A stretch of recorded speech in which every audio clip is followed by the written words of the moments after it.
Itacoatiara era uma cidade de 6 ou 7 mil habitantes, um centro ainda com aquelas perspectivas do século anterior.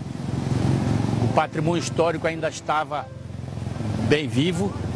Ali onde é o porto era a Serraria Santo Antônio de Araújo Costa, a velha igreja matriz colonial, o centro histórico propriamente dito, constituído das casas feitas pelos portugueses e pelos imigrantes judeus.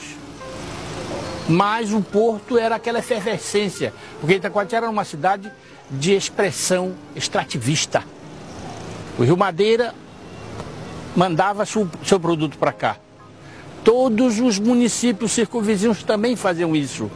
Então o porto era uma movimentação gigantesca, extraordinária. O prédio de Oscar Ramos é do início do século XX, o prédio em toda a sua pujança.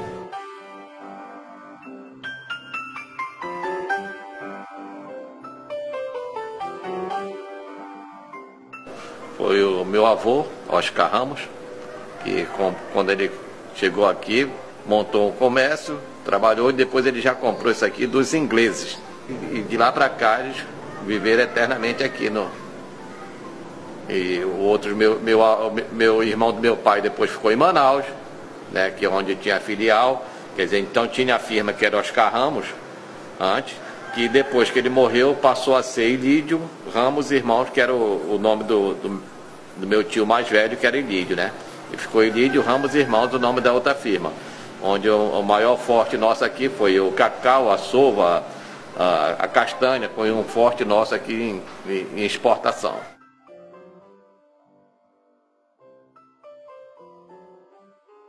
O casarão, ele era básico, extremamente confortável. Nós tínhamos o salão, aquele salão lateral, que era todo corrido, onde havia um piano e os móveis da casa, que eram os móveis para socializar com as pessoas que visitavam, não é?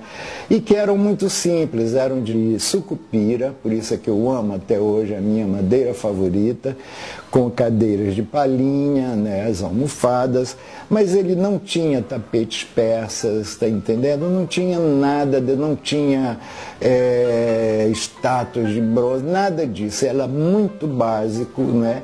E o social, que era aquele salão onde havia a mesa de jantar com 14 lugares, era sempre também uma coisa do cheiro, João Roberto, porque como embaixo ficavam as carroças com os cavalos, né, que eram usadas para carregar e descarregar coisas que vinham dos barcos, tinha um cheiro especial, que era uma mistura de bosta de cavalo, de madeira, porque tinha a serraria ao lado de pau-rosa, então aquele cheiro do pau-rosa era muito atuante, não é?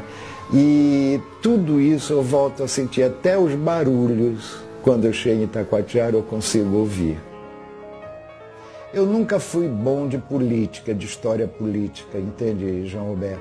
E o que acontece é o seguinte, embora eu tenha tido um pai altamente politizado, ele era um comunista, não sei se você sabia, ele sofreu consequências por ser comunista, e ele era, sobretudo, um idealista, não é? E ele, como homem politizado, eu me lembro, em Itacoatiara, eu era criança, e ele me levava todas as noites para a Praça da Matriz para ouvir o noticiário da BBC.